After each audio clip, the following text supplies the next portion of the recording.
नहीं, आजकल सरदारों को ऐसे ही बहकाया जा रहा है। यार नहीं मानो तो देख लो, 10 साल तक कुर्सी पे बिठाए रखा, पर उसको एहसास नहीं होने दिया कि तू प्रधानमंत्री है।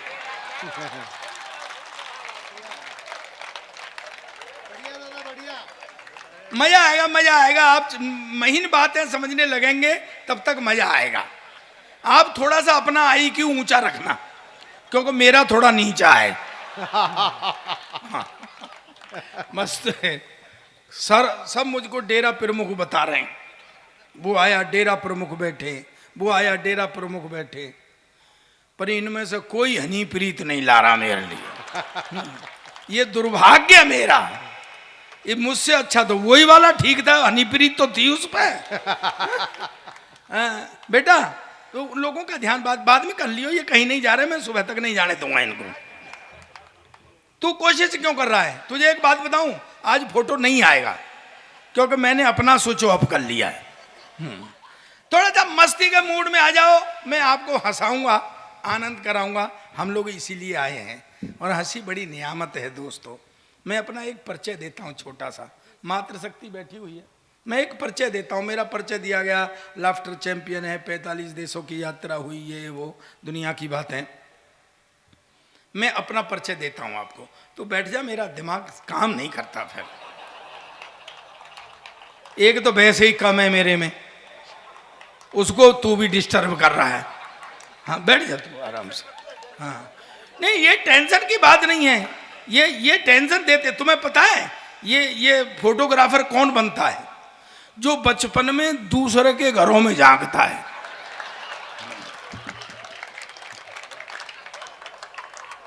वो बनता है। अब तो बैठा रही हो। भाई अब सरदार देख, 12 से ज्यादा बज गए, मेरी कोई गारंटी नहीं है। हाँ जो मस्ती होगी बिल्कुल आनंद की। मैं अपना एक परिचय देता हूँ। मेरी मातृशक्ति बैठी हुई, छोटे बच्चे बैठे हुए हैं, हम उम्र बैठे हुए हैं, बुजुर्ग भी बैठे हुए हैं। वैसे अब मैं इसको थोड़े से बंद कराने की कह सकता हूँ। कोठारी, वो क्या नाम है लखानी, तुम वो कर रहे हो। कोठारी परिवार को मैं प्रणाम करता हूँ। किधर बैठे हुए? कहाँ है? नहीं मुझे दिखा दो भैया, मेरा लिफाफा यहीं फंसा हुआ है। ताऊ बैठ जाओ, ताऊ बैठ जाओ, नीचे बैठ जाओ, नीचे बैठ जाओ, नीचे बैठ जाओ। हाँ? क्या करोगे घर जाके? जैसे ही पिया घर रहे तैसे ही रहे विदेश। तो थोड़ा सा मस्ती में अपना परिचय देता हूं आपको। आपने बच्चे जब देखिए घर में जब बच्चा होता है, बेटा तू बैठ जा मेरे लाल, मेरे पीले, मेरे हरे, तू बैठ जा यार। हाँ नहीं, मैं नीचे कूद के भी आ सकता हूं। हाँ देखिए, मैं आपका अपना एक परिचय देता हूं, पीछे तक मेरा परिचय पहुंचा। हाँ भाई, ओ छोरे चाय बांटने वाले, तू इस भरोसे में भी मत रहेगा हर चाय वाला प्रधानमंत्री बन जाएगा। वो तो एक बार बन गया सो बन गया। निकल ले पीछे से। मैं अपना एक परिचय देता हूं दोस्तों। जब हम घर में होते हैं, ये छोटे हमारे बच्चे बैठे हुए हैं, जब बच्चा खेल रहा होता है, गिर जाए या किसी तरीके से चोट खा जाए और वो रोने लगता है, तो हम तुरंत मातृत्व भाव में, वात्सल्य भाव में तोतले हो जाते हैं। मेरा बेटा क्यों रोया, मेरे बेटे को क्या हुआ, मेरा बच्चा। फिर हम लुढ़क जाते हैं, पुढ़क जाते हैं, विभिन्न तरह की मुद्राएं बनाते हैं, उसके सामने गधाई बन जाते हैं, सिर्फ इसलिए कि उसके होठों पर मुस्कुराहट आ जाए। दोस्तों मैं वही गधा हूँ जो आपके होठों पर मुस्कुराहट देखना चाहता हूँ, आपके होठों पर हंसी देखना चाहता हूँ। दोस्तों मेरा ये शौक है और मैं एडिक्ट हूँ, मैं नशेबाज हूँ। और सच में मेरा नशा यह है कि मैं आपके चेहरों पर मुस्कुराहट देखना चाहता हूँ, हंसी देखना चाहता हूँ। आपका क्या नाम है भाई साहब? हाँ तो ये तो तुमने मुझे पिछली साल भी बताया था। लोगों ने पार्टियां बदलनी, यार तुम नाम नहीं बदल सकते? हाँ? अच्छा मुझे एक बात बताओ, जो वो भाई साहब बैठे हैं, मुझे पता है, बस मुझे थोड़ा सा कंफ्यूजन ये है कि आपका मॉडल ऐसा है कि आप जुड़वा हैं।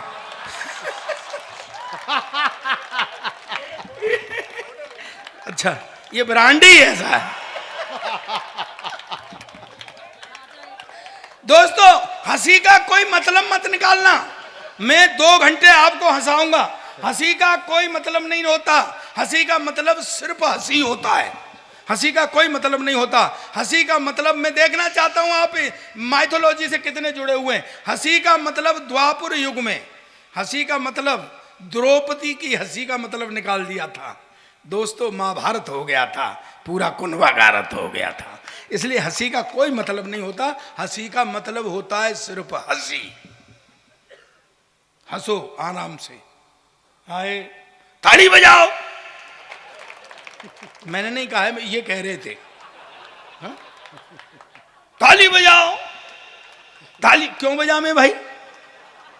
हैं? ये कोई ताली बजाने वाले हैं क्या? ताली बजाओ, ताली बजाओ। है मेरा टाइम खराब कर रहा। ये कविता की आखिरी पंक्तियां लीजिए, जिसके लिए मैंने कविता लिखी है। तो तू पहले ही आखिरी सुना देता ना। है? हमारा टाइम खराब कर रहा है यार।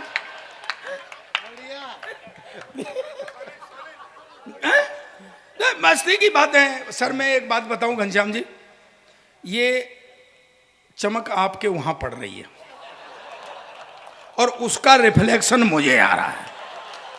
सही नहीं, अब ढकने से क्या फायदा। वैसे मैं आपको एक बढ़िया वो बता सकता हूं जुगाड़। एक हेलमेट कितने में आता है? कम से कम 500 रुपए में बढ़िया हेलमेट। आपको सिर्फ 5 रुपए खर्च करने, काला रंग ला के पोतना है। अगर कोई हवलदार रोक जाए तो मुझसे बात करना। नहीं आई समझ में तो कल घुटवा ले अपनी।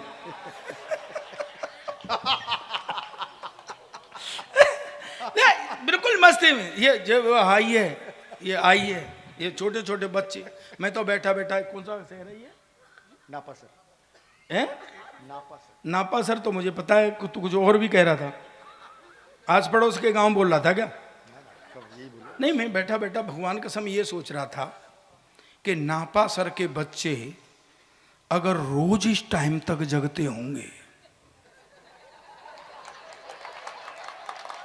आप गलत समझ रहे हैं भाई साहब। मेरा मतलब है कि सुबह स्कूल जाने में परेशान करते होंगे।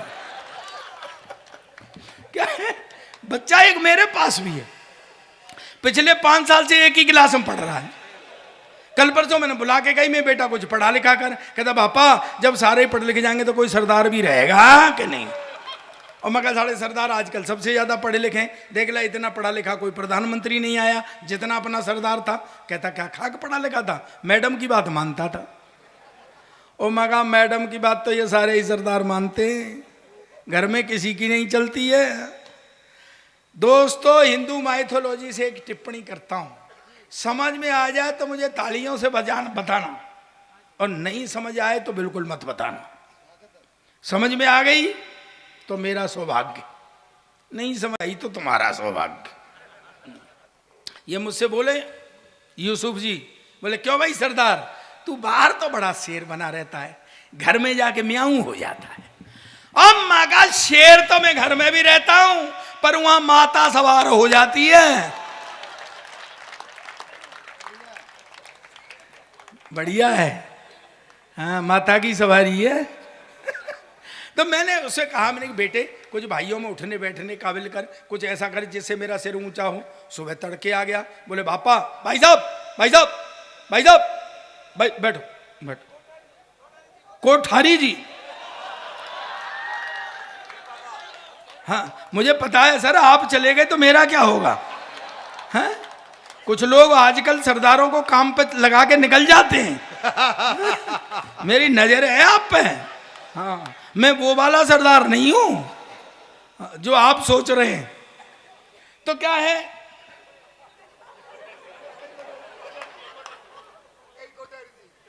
इतने कोठारी हैं? जानता है कोठारी कौन होते हैं? तू नहीं जानता? मैं बताता हूं। ये आया अग्रवालों का छोरा अग्रवाल। अभी तेने माहेश्वरी नहीं देखे क्या होते? हाँ हाँ, मैं माहेश्वरी बताऊं क्या होता है सच में। न कोई झगड़ा, न कोई लड़ाई, न खून खराबा, जीत अपनी, वो माहेश्वरी होता है। एक गांव में एक पहलवान आ गया, बोले कुश्ती लड़ो। अब गांव में कोई पहलवान नहीं, लोगों ने कही गांव की नाक कटी, क्या करें?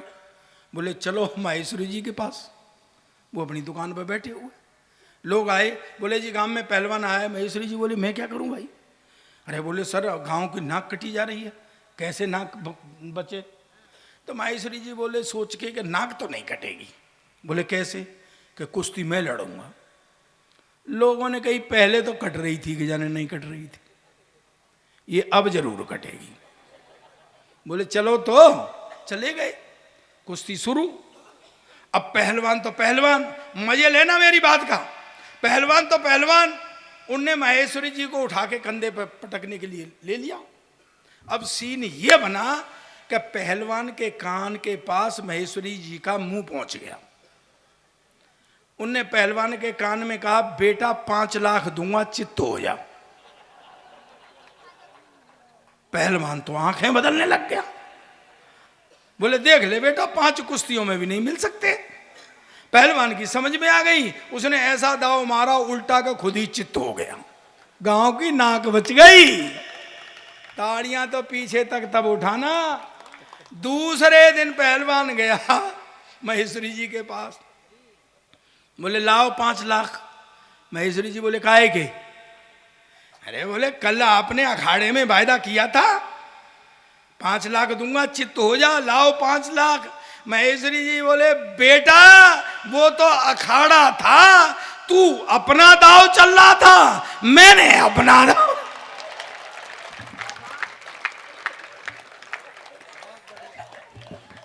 ये वो होते हैं समझे। ये महेश मेरे बड़े पुराने मित्र हैं, और दरअसल वो पुरोहित, राजकुमार पुरोहित, ये तो मेरा सन 1992 से है मित्र मेरा।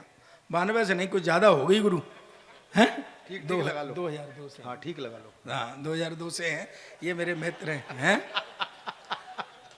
हाँ तो हाँ वो कोई बात नहीं है। तो ये देश विचित्र है।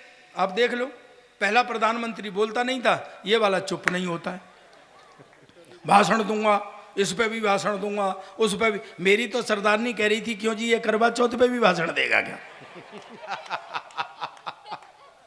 पूरे देश में शौचालय बनाएंगे, अब कुछ बचा ही नहीं बनाने के लिए।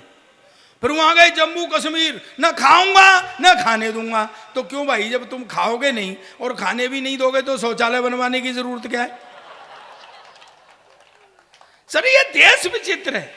मैंने भाई बेटे से कहा, मैंने बेटा कुछ पढ़ाई लिखाई में ऐसा कर जिससे मेरा सिर ऊंचा हो। तो सुबह तड़के आ गया, बोले पापा आज मेरे स्कूल में एनसीसी वाले अफसर ने आना है लड़का सेलेक्ट करने के लिए, भाई कुछ जनरल नॉलेज के बारे में बता दे। मैंने कहा बेटा एनसीसी वाले अफसर तो रिटायर्ड मिलिट्री अफसर होते हैं, देशभक्ति की बात ज़्यादा करते हैं। तेरे से ये भी पूछ सकते हैं देश आज़ाद कब हुआ था, तो तू बता देना सन 1942 में। तैयारी सी होने लग गई थी, 47 में हो गया था। और ज़्यादा से ज़्यादा तेरे से ये पूछ सकते हैं कि भाई इसमें योगदान किसका किसका था, तो तू बता देना। वैसे तो सारी पब्लिक का ही योगदान था, पर नेहरू, गांधी, चंद्रशेखर, भगत सिंह जैसे लोगों का सबसे ज़्यादा था। पर भाई जी वो तो बेड़ा गर्क कर आया। दरअसल उस अफसर ने उसे सवाल ही कुछ और पूछ लिया। ने कहा बेटे तेरा जन्म कब हुआ था? कहता जी सन 1942 में तो तैयारी से, और 47 में हो गया था। कहता जी अब आप मुझसे ये पूछोगे कि इसमें योगदान किसका किसका, तो वैसे तो सारी पब्लिक का ही योगदान था, पर नेहरू एक कांग्रेसी नेताओं का सबसे ज्यादा था। और मैं पिटे मुंह तेरे, तू जिनकी बात करता है, मैं पता है भगत सिंह जी जब तेरी उम्र के थे क्लास के मॉनिटर बन गए थे, तू साले बन सकता है? कहता पापा मेरी उम्र के तो क्लास के मॉनिटर बन गए थे, पर जब तेरी उम्र के थे ना तो फांसी पर चढ़ गए थे। हमेशा उल्टी पुल्टी बात करता है। एक दिन क्लास में शोर हो रहा, मास्टर ने खड़े होके कहा कौन उल्लू का पट्टा खड़ा हो जाए, तो मेरा बेटा ही खड़ा हो गया। मास्टर ने कहा तू उल्लू का पट्टा है? कहता नहीं जी, आप अकेले खड़े अच्छे नहीं लग रहे थे ना। अब हाँ हाँ ही करते रहोगे, तालियां भी बजाओगे। सर ये देश विचित्र है, क्या बोल रही हो? पीछे कैसी सजावट दिख रही है? तुम बैठी हो, मैं बैठा था, बिल्कुल ऐसे लग रही थी राम रहीम की गुफा। बीच में मत बोलो, 12 से बाद हो गए, अब मेरी कोई गारंटी नहीं है। अब कह रहे 12 बज गए, 12 बज गए। बेटा अब सरदार को 12 बजने की जरूरत नहीं है, अब तो 12 बजने के लिए सरदार की जरूरत है। भाई सरदार तो जब खड़ा हो जाए तभी 12 बजे समझो, और नहीं बजेंगे तो मैं बजा लूंगा। बेटा बैठ जा मेरे लाल, बैठ जा, बैठ जा, नीचे नीचे बैठ जा, बैठ जा। परमात्मा ने खड़े होने के लिए पैर दिए हैं तो बैठाने के लिए कुछ न कुछ दिया, बैठ। हाँ ये देश विचित्र है। मुझे नहीं लगता कि यहाँ पहली बार कभी सम्मेलन हो रहा है। जिस तरह से आप छोटी छोटी बातों को पकड़ रहे हो, जिस तरीके से आप छोटी छोटी बातों को, आपने गीत को भी सुना, आपने कविता को भी सुना, आप हंस भी रहे हैं, आनंद ले रहे हैं। मुझे लगता नहीं है कि यह पहली बार कभी सम्मेलन हो रहा है। मैं चाहता हूँ आप खुद के लिए एक बार पूरा सदन हाथ खड़े करके जोरदार तालियां बजाए। ये देश विचित्र है। वो नोटबंदी हो गई, नोटबंदी जानते हैं? नई चीज सुनाता हूं, सुन ले बेटा। बेटा इधर ध्यान दे मेरे लाल। हाँ मैं वहीं आकर के तेरे कान पकड़ लूंगा। हाँ नोटबंदी आप समझ रहे हैं, नोटबंदी हुई, नोटबंदी हुई, देश में तराय तराय हो गई। अब वो शाम को आ जाते थे वो तो मोदी जी 8 बजे। मित्रों आदमी साला घर में बैठा हुआ परेशान रहता था कि भाई आज क्या कहने वाला है। वो तो रोज का नियम था। अच्छा काला धन के लिए उन्होंने वो नोटबंदी की कि भाई काले धन वाले जो हैं वो हो जाएंगे। काले धन वाले कुछ और ही कर रहे थे, वो भागे और सोना खरीद लाए। आपने अखबार में पढ़ा होगा कि सोने के वो स्टॉल खाली हो गए थे दिल्ली के अंदर, वो सोना खरीद लाए। अब अच्छा लेकिन मोदी जी रोज नियम बदल रहे। भाई लोग बदमाशी कर रहे, वो रोज नियम बदल रहे। वो तो शाम को आ जाते थे 8 बजे। मित्रों मैंने ऐसे सीन देखे कि जैसे ही वो कहते थे मित्रों तो आदमी एक हाथ दिल पे और एक पॉकेट पे रख लेता था कि भाई आज क्या कहने वाला है। अब वो जैसे ही सोना खरीद लाए पे सोने वाले घबरा रहे जो सोना खरीद लाए कि यार ये तो रोज नियम बदल रहा है, कहीं ऐसा नहीं हो शाम को 8 बजे आ जाता था वो अंदर। हाँ कहते मित्रों आज रात 12 बजे के बाद सोना लोहा माना जाएगा, ले आओ बेटा सोना। यही स्थितियां थी। और कुछ तो महेश सोच रहे थे कि गुरु इसने अपनी तो छोड़ रखी है,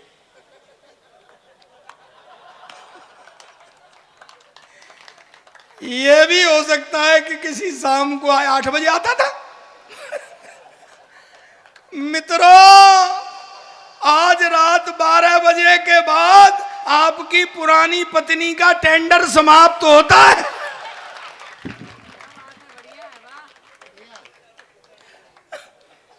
कल किसी भी केंद्र पर जाकर के पुरानी को नई में बदलवा लें। और गुरु मजा तो जब आया मैडम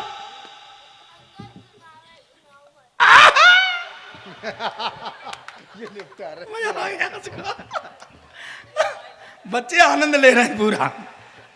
जय हो, तेरे से छोटा तो कोई होगा नहीं क्योंकि तू इतने बजे तक जगता है, तेने भूमिका ही नहीं बनने दी।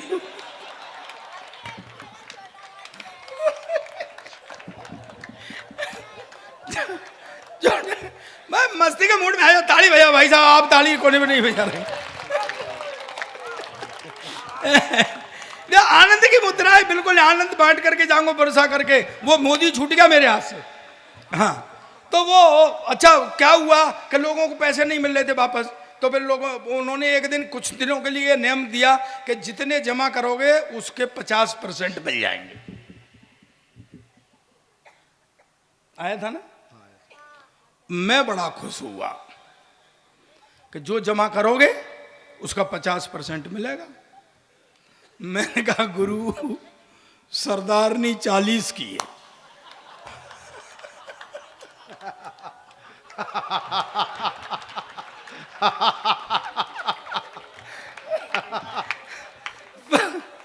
पर पता नहीं मोदी को मेरा सुख देखा नहीं गया। उसने नेम ही बदल दिया। दोस्तों, एक बात कहना चाहता हूं, मैं इस नगरी में खड़ा हुआ, मुझे पता है यह वीर भूमि है राजस्थान की। एक टिप्पणी मैं चाहता हूं कि एक रात को, एक शाम को मोदी जी आए और मुझसे सहमत हो वही बजाना और देर तक बजा करके मुझे समर्थन देना। जो सहमत नहीं हो मुझसे, क्योंकि अभी तुमने देखा उत्तर प्रदेश में चुनाव हुए थे, सबको पता है, आजकल राजनीति से सब जुड़े हुए हैं। उत्तर प्रदेश में चुनाव हुए, क्या हुआ? किसी को कुछ मिला ही नहीं, सिर्फ बीजेपी। तो भाई हमारा खर्चा क्यों करवाया था? सीधे ही कह देते कि जोगी सरकार बना ले। और ऐसे ही ऐसे लोग इकट्ठे हो गए आकर के, वो जोगी भाई उसने तो जिंदगी में कभी कुछ किया नहीं है। उसने एक वो बनवा दी, वो रोमियो स्क्वाड, जो लड़के थोड़ा बहुत प्यार मोहब्बत की बातें कर रहे तो वो रोमियो कूट रहे उनको स्क्वाड। मैं कही यार क्या तू खुन्नस निकाल रहा है इनसे? तेरे को जो नहीं मिला वो दूसरों को भी नहीं मिलने देगा। वो योगी। तो वो एक महीन बात कहता हूं, अगर आपकी बात समझ में आ गई तो मैं धन्य हो जाऊंगा। तो वो क्या हुआ कि जैसे योगी वो वहाँ के वोट जब खुल रहे थे तो ये बीजेपी वाले तो अकेले लड़ रहे थे यूपी में, वो सपा वाले, बसपा वाले, कांग्रेस सब मिल के लड़ रहे थे। तो जब वोट खुल रहे थे तो मैं दिल्ली में रहता हूँ 15 सेक्टर रोहिणी में, तो मेरे बगल वाले फ्लैट में, बेटा चुप रहो, देखो जो चुप बैठेगा ना उसको ये लखानी बाद में 10-10 रुपये देगा। हाँ। सही में देगा, मैं बता रहा हूँ, चुप बैठे रहना। तो क्या हुआ, वो उसमें सब इकट्ठे होकर के टीवी देख रहे। अब सीटें खुल नहीं, अब बेचारों की सीटें मीटें तो आ नहीं रही थी, वो तो वैसे ही परेशान। एक ऐसा लड़का शैतान, वो खिड़की खोले और धीरे से उसमें से बोले, मित्रों। वो बेचारे घबरा के टीवी बंद कर दे। इधर ब्रांड हो गया है, कोई सड़क पे मित्रों बोल दे तो लोग सोचते हैं मोदी आ गया। दोस्तों, मैं जो बात कहना चाहता था वो कह रहा हूं। मेरे सहमत हो तो ताली बजाना, नहीं सहमत हो तो ताली मत बजाना। मैं चाहता हूं एक शाम को मोदी आए और कहे, मित्रों 2019 के बाद अब इस देश में चुनाव नहीं होंगे।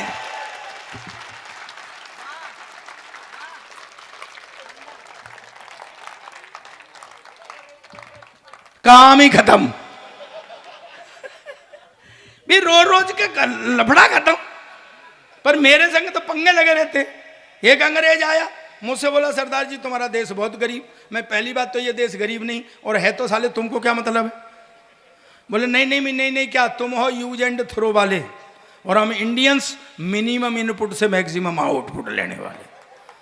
मुझसे बोला, सरदार जी तुम हिंदुस्तान की इतनी हिमायत, देखो ये मेरा ब्रांड है, ये मेरे मुंह से पहले भी आपने कभी सुना हो, शायद किसी टीवी चैनल पर सुना हो, किसी दूसरे के मुंह से भी सुना हो, ये हमारा ब्रांड है। मस्ती में लेना, मैं हंसाते हंसाते देशभक्ति करूंगा। और क्यों दोस्तों, जब हम हंसते हंसते फांसी चढ़ सकते हैं तो क्या हंसते हंसते अपनी बातें नहीं कर सकते हैं? हंसते हंसते अपनी कविताएं नहीं पढ़ सकते हैं? अंग्रेज एकदम से मेरे से बोला, सरदार जी तुम हिंदुस्तान की इतनी हिमायत करते हो, तुम हिंदुस्तान के बारे में क्या जानते हो? मैंने कहा मेरा देश है हिंदुस्तान, मेरा वतन है हिंदुस्तान, मैं नहीं जानूंगा तो तू जानेगा क्या? बोले बताओ तुम्हारा राष्ट्रीय पक्षी? मैंने कहा मोर। बोले राष्ट्रीय पशु? मैंने कहा शेर। बोले राष्ट्रीय झंडा? मैंने कहा तिरंगा। बोले हाँ तुम फंस गया ना, उसमें 3 रंग होते हैं। ऊपर सैफरन कलर जो केसरिया है वो हिंदू का है, सफेद रंग क्रिश्चियन का है, हरा मुसलमान का है, तुम तो सिख है, तुम्हारा झंडे में क्या है? अब मैं क्या उल्लू के पट्टे अंग्रेज, तुझे कौन समझाए? ये जो झंडे में डंडा है ये साले तेरे बाप का है क्या? पर भाई जी अंग्रेज तो मेरे पीछे ही पड़ गया। एक्चुअल क्या है, अंग्रेजों ने हमारे यहाँ राज्य किया है, वो अभी भी हमको भोला वाला हिंदुस्तानी समझते हैं। वो ये नहीं समझते कि अब हम उनके बाप हो गए। वो मुझे नीचा दिखाना चाहता था। एक फल वाला खड़ा हुआ था, उससे बोला व्हाट इज दिस, ये क्या है? फल वाले ने सोचा ये लेगा, बोले सर ये बनाना है, बनाना केला। बोले व्हाट, तुम्हारे देश में इतना इतना बड़ा केला? हमारे देश में इतना इतना बड़ा केला। फल वाले ने मेरी तरफ देखा, मैंने कहा भाई विज्ञान का जमाना है, हो सकता है कोई वैरायटी आ गई हो। उन्हें फिर इशारा किया व्हाट इज दिस, ये क्या है? बोले सर ये एप्पल है, एप्पल। सेब। बोले व्हाट, तुम्हारे देश में इतना इतना बड़ा सेब? हमारे देश में इतना इतना। मेरी भी देशभक्ति जागी, मैंने उठा के तरबूज कंधे पे, बोला ये क्या है? मैंने कहा हमारे यहाँ का अंगूर है। अब बता साले तेरे यहाँ कितना बड़ा अंगूर होता। पर भाई जी वो तो मेरे पीछे ही पड़ गया। दरअसल क्या है, एक बढ़िया बात निकाल के देना चाहता हूं मैं आपको संस्कृति से, अंग्रेजों की और हमारी संस्कृति। भाई साहब अभी से खांसने लग गए, अभी तो आपको बहुत हंसना है। ये देश विचित्र है सर, देख लो आप। राहुल गांधी नहीं, राहुल गांधी अपनी माँ की नहीं मान रहा है, नहीं सुन रहा है। राहुल गांधी अपनी माँ की नहीं सुन रहा है, अखिलेश अपने बाप की नहीं सुन रहा है,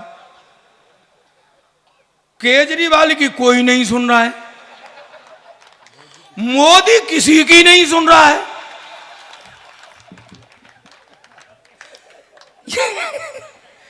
ये देश विचित्र है भाई। मैं आपको वो निकाल के देता हूं, वहां से निकाल के देता हूं।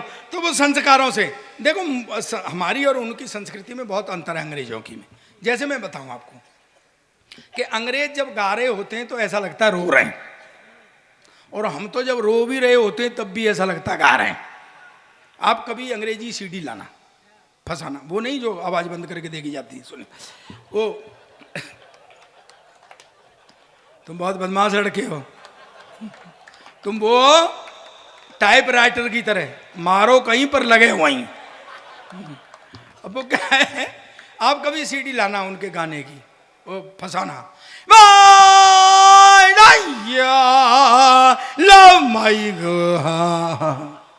ऐसा लगता है साले रो रहे क्या। देखो कितना बढ़िया सुंदर सुनाया। पिछले दिनों क्या हुआ कि मैं यूके गया था, मेरे साथ में तू भी था।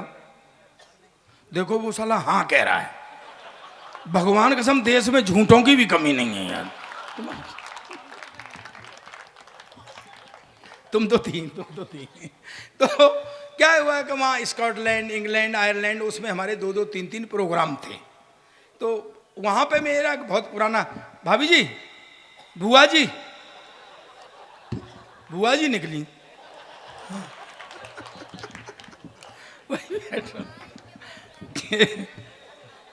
आप अकेली आई हैं कि फूफा भी संग आए हैं? थोड़ा सुन लो, थोड़ा मस्ती में सुन लो, आनंद से। तो वहाँ मेरा एक बहुत पुराना दोस्त रहता बर्मिंघम में, वोल्फिंग सिंह। उन्हीं दिनों उसका फादर एक्सपायर हो गया। फादर उनका एक्सपायर हो गया। क्यों महेश मेरी तरफ ऐसे क्यों देख रहा है? अरे यार हिंदी में उसका बाप मर गया। तो मैंने कहा यार मैं इंडिया में होता तो आता नहीं। अफसोस जाहिर करने जाते हैं ना जैसे हमारे यहाँ, तो अफसोस जाहिर कर आता हूँ। मैं जाने लगा तो सरदारनी मेरे संग में थी। वैसे एक बात बताऊं घनश्याम भाई साहब, आपके मॉडल का आदमी दूर खड़ा हो तो पता नहीं लगता आ रहा है कि जा।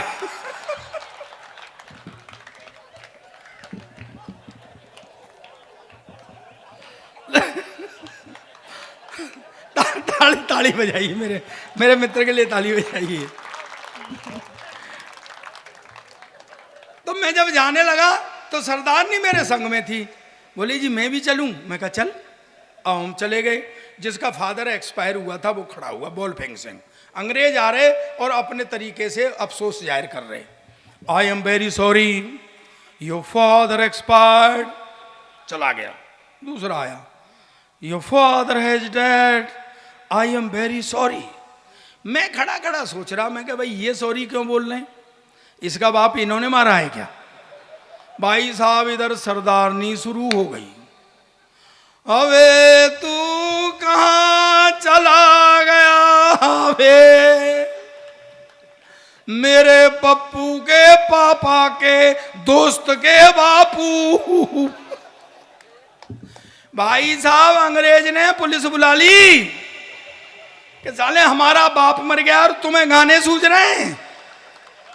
सर मेरे संग पंगे लगे रहते हैं। एक बढ़िया बात बता रहा हूं, थोड़ा सा आई क्यों ऊंचा करना, कि मैं पिछले दिनों लाफ्टर के लिए जब मैं बॉम्बे चला गया तो सरदारनी ने सोचा ये गया कहाँ। एक दिन फोन किया, कहाँ है तू? मैं कहा बॉम्बे। कि बॉम्बे क्या कर रहा है? मैं कहा लाफ्टर कर रहा हूँ। अच्छा वो बगैर पढ़ी लिखी जट्टी है, उसकी समझ नहीं आई। बोले क्या कर रहा है? अरे मैं कहा लोगों को हंसा रहा हूँ। कहती घर आ जा, ये बच्चे रो रहे हैं पहले इन्हें रख ली। जब मैं लाफ्टर चैंपियन बना तो मुझे एक जर्मनी से फोन आया कि यहाँ और हंसाओ। मैं कहा यार मेरे को जर्मन तो आती नहीं है, मैं कैसे हंसाऊंगा? तो हमारा सुरेंद्र है ना, सुरेंद्र, तबड़ तबड़ तबड़, कौन कौन जानता है? ओबे मर गई, सुरेंद्र की तो मुझसे भी ज्यादा टीआरपी है। हाँ तो वो जाके आया था। मैंने कहा सुरेंद्र जर्मनी? बोले कुछ नहीं पाजी, थोड़ा आई की ऊंचा करना मस्ती आएगी आपको। बोले बोले कुछ नहीं पाजी, थोड़ा सा लंबा कर दो जर्मन हो जाती है। मैं कहा कैसे? कि जैसे मैं कहूँ पाजी तुहाडा की हाल है। मैं कहा जर्मन? कहता पाजी तुहाडा की हाल है। मैं कहा हो गई जर्मन? बोले हाँ। कोठारी जी मैं इसी के भरोसे जर्मनी चला गया।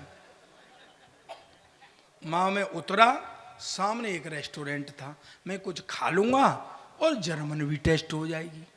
मेरे पास बैरा आया, मैं कहा मेरे लिए एक गिलास पानी ला। वो पानी ले आया। अबे मैं कहा गुरु जर्मन तो चल गई। मैं कहा मेरे लिए एक पिज्जा ला। वो पिज्जा ले आया। मैं कहा गुरु यही है जर्मन।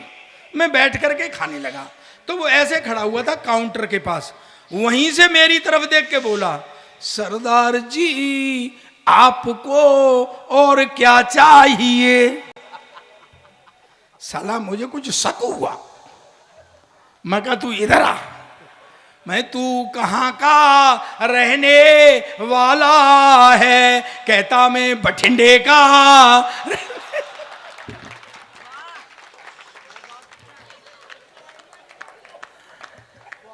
गुरु इसका असली पंच तो अब है, अगर समझ में आ जाए तो।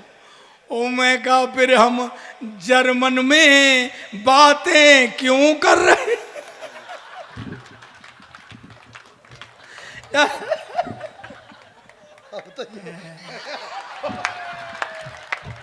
सेना बढ़ गया।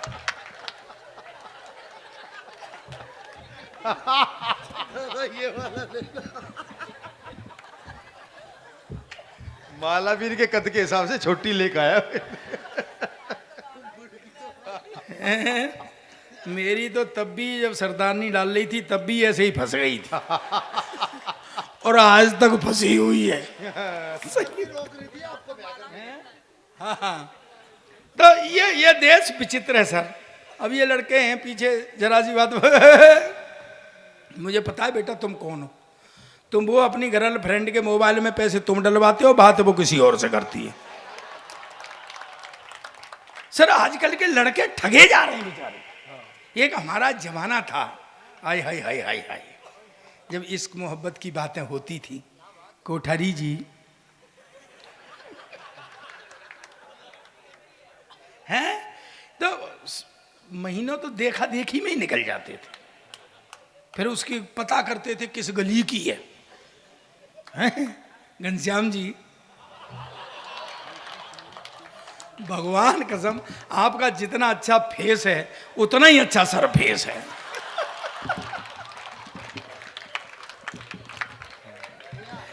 अच्छा एक चीज हो रहा है, ये करवा चौथ को सारा दिन टोपी पहन के बैठते, कभी घरवाली चांद को देख के व्रत ना तोड़ दे। बात तो सही है, बात मेरी उठा ली थे। चलो तो मैं कहाँ था यार? हा? जर्मन तो पूरी हो गई। ये वो चिट्ठियां, क्या चिट्ठियां लिखा करते थे। आय हाय हाय हाय हाय, क्या चिट्ठियां लिखा करते थे, कलेजा निकाल के रख देते थे। आज तो तुम्हारा जमाना है, वो मोबाइल आ गए, एक सेकंड भी नहीं उन्हें। गया, उनने खोल के देखा,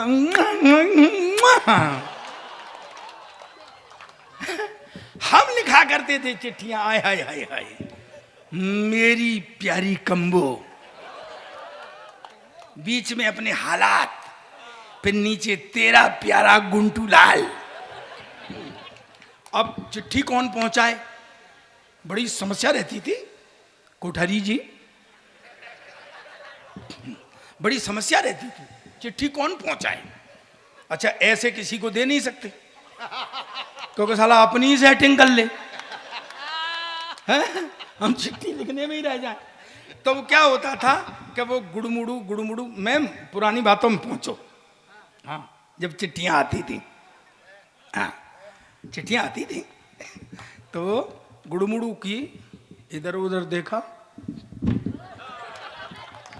फेंक दी। पर मुश्किल तो तब होती थी कि वर्मा जी के यहाँ फेंकी और शर्मा जी के यहाँ गिर गई, शाम को जूते चले गए, ये स्थितियां होती थी। तो ये आजकल के लड़के बेचारे हैं,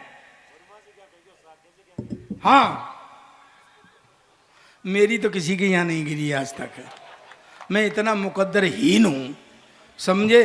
मैं तो अभी भी इनसे कह दो कि गिरवा लेना तो मैं भगवान कसम तर जाऊंगा, हैं? और चिट्ठी तुम लिख देना। बिना पढ़े लोग दूसरों पे ही लिखवाते थे। छोटा होने के नुकसान, छोटा होने के नुकसान। हाँ तो क्या हुआ, नहीं छोटा होने का तो ये एक बात बताऊं तुझे, तू ये भी मन समझे, हाँ तू छोटा छोटा का, हिंदुस्तान का पहला सरदार हूं जो खड़े होकर भैंस का दूध निकालता हूं।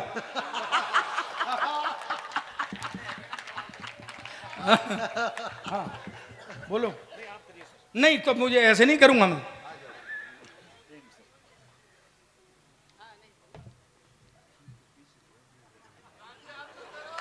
नहीं ऐसे कैसे बोलता है, मैं सीधा कैसे चलूं, उसको सीधा करो पहले।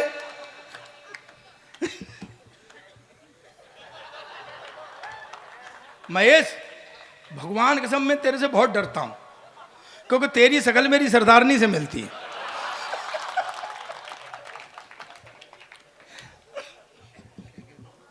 बस मूंछों का अंतर है,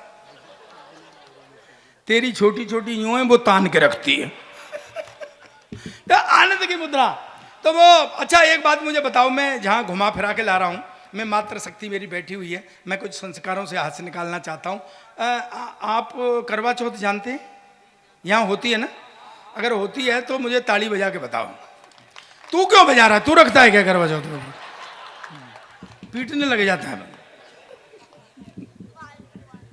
हैं तो क्या हुआ, ये आजकल के बच्चे, कोई लड़की जरा सी हंस के बात करने लग जाए तो समझते हैं साले प्यार हो गया, फिर गलियों में गाते घूमते मेरा मन डोले मेरा 2 दिन बाद वो फटकार देती है चल बात, तो फिर मुंह लटका के खड़े हो जाते हैं। फिर वहां लिखते हैं सार्वजनिक शौचालय में टीना आई लव यू, यानी इन्हें ये भरोसा रहता है कि टीना और कहीं जाए चले जाए पर इसे पढ़ने के लिए यहां जरूर आएगी। सर एक हमारा जमाना था जब शादी से पहले लड़की नहीं दिखाते थे, कहाँ दिखाते थे। अच्छा सही बताना ताऊ जी, आपने देखी थी, देख लो मना कर रहे हैं, और अगर आप देख लेते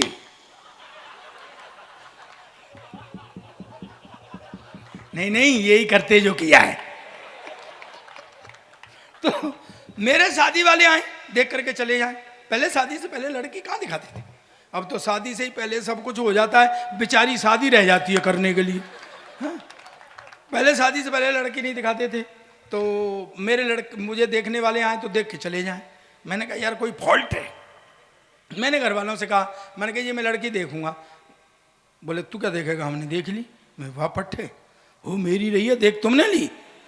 अच्छा वो मुझे दिखाने ले गए, सीन बना, ऐसे वो लड़की खड़ी, ऐसे मैं खड़ा, ऐसे वो होने वाले ससुर जी खड़े जो बाद में नहीं हुए, पंगा पड़ गया था ना। तो वो हमें छोड़ के चले गए कि लड़का लड़की थोड़ी देर बात कर लेंगे। आधा घंटे तक पिन ड्रॉप साइलेंस रहा, न मैं बोला न वो लड़की बोली। फिर आखिर में मैंने ही हिम्मत की, मैं कहा बहन जी आप कितने भाई बहन हैं। कहती भाई साहब अब तक तो 2 थे, पर आप और आ जाएंगे तो 3 हो जाएंगे। ऐसे ही बहका देते थे। बिल्कुल हीरोइन जैसी है, ये समझ ले महिमा चौधरी जैसी है। फिर भी सुहागरात को हाथ कांपते थे घूंघट उठाने में कि कहीं महिमा चौधरी की जगह महेंद्र सिंह चौधरी नहीं निकल जाए। पर दोस्तों एक बात कहना चाहता हूं, मैंने जैसे बताया मैंने 45 देशों की यात्रा की। मैं हिस्टोरिकल बैकग्राउंड पर लिखता हूं, मेरी टेक्स्ट बुकों में पुस्तकें चलती है। सिख योद्धा हरी सिंह नलुआ +2 में पंजाब में लोग जो जानते होंगे। आपसे एक बात शेयर करना चाहता हूं, मेरी नई पीढ़ी बैठी हुई है, मेरे हम उम्र बैठे बुजुर्ग बैठे, मातृशक्ति बैठी हुई है। तालियों से रिसीव करना इस बात को। आज भी 15 मिनट सोने से पहले पढ़ने का प्रयास करता हूं। जितनी उत्तम वैवाहिक संस्था अपने हिंदुस्तान की है, ऐसी न किसी देश की है न किसी समाज की।